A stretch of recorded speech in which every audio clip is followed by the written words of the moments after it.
ce qui est important, c'est en fait, d'apprendre à communiquer cheval et pas au cheval à communiquer humain. Parce que le cheval, il va pas. Pour lui, c'est très difficile pour un cheval d'apprendre à parler humain. Alors que pour l'humain, il suffit juste d'apprendre et d'observer les chevaux dans la nature. Et du coup, quand on travaille avec eux, de répéter leur manière d'être en troupeau pour devenir complice du cheval.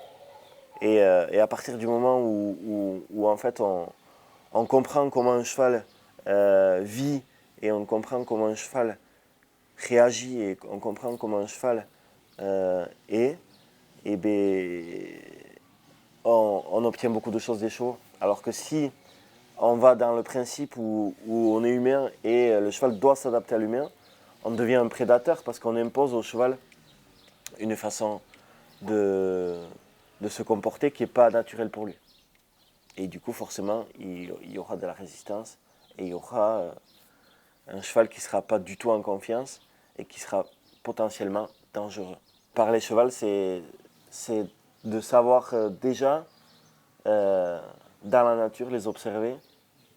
Et dans un troupeau, il y a une hiérarchie qui existe et de savoir comment fonctionne cette hiérarchie.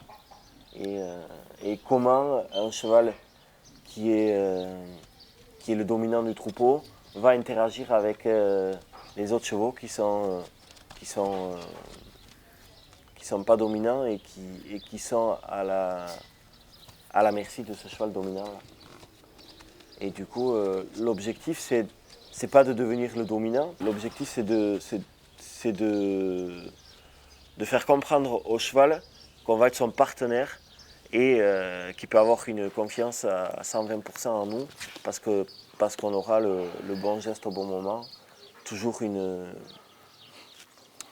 façon de communiquer avec lui qui lui sera naturelle. Alors dès que j'ai une bonne réponse et que j'ai un cheval qui commence un petit peu à se décontracter, je le laisse là-dessus, pour qu'il comprenne que pour lui ça va être plus facile d'apprendre s'il se décontracte et qu'il me fait confiance, que si en fait il reste tout le temps anxieux et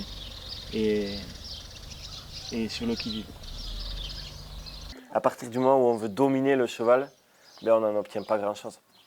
Ou alors on en obtient quelque chose, mais sur un laps de temps délimité. Parce que tôt ou tard, le cheval opposera une résistance qui sera importante et dangereuse. Et on en revient toujours à la balade. Moi, mon objectif, c'est que quand j'amène des clients avec moi en balade, c'est que les clients, à la fin de la balade, ils me disent ah, c'était chouette, vos chevaux, ils sont bien dans leur tête, c'est agréable. À aucun moment, on se sent en danger, au contraire, on profite de la balade et on sent que les chevaux sont bien dressés et on sent qu'ils aiment ce qu'ils font et qu'ils le font de manière naturelle et pas forcée. Et à partir du moment où pour le cheval, il n'y a rien de négatif et au contraire, c'est positif, les chevaux, ils aiment apprendre. C'est comme nous, hein. Les chevaux, ils sont curieux, les chevaux ont envie de faire des choses.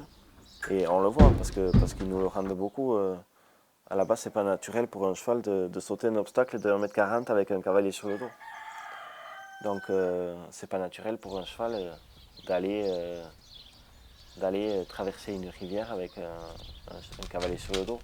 C'est pas naturel pour un cheval de monter dans un vent et de faire 300 km enfermé dans une boîte avec des vibrations et à une certaine vitesse. Et pour que tout ça se passe sans aucun stress, ben c'est important de lui apprendre de manière fluide et agréable. Si le cheval apprend de manière fluide et agréable, il va donner beaucoup. Et si le cheval apprend de manière imposée et forcée, il va donner moins, beaucoup moins. Il sera moins complice et il sera moins efficace. Et je pense que à apprendre de cette manière-là, dans beaucoup d'endroits, les chevaux seraient plus performants et mieux dans leur tête que si on leur imposait les choses. Que ce soit dans le milieu sportif professionnel ou dans le milieu loisir avec des cavaliers particuliers. Et il y aurait plus de sécurité et moins d'accidents.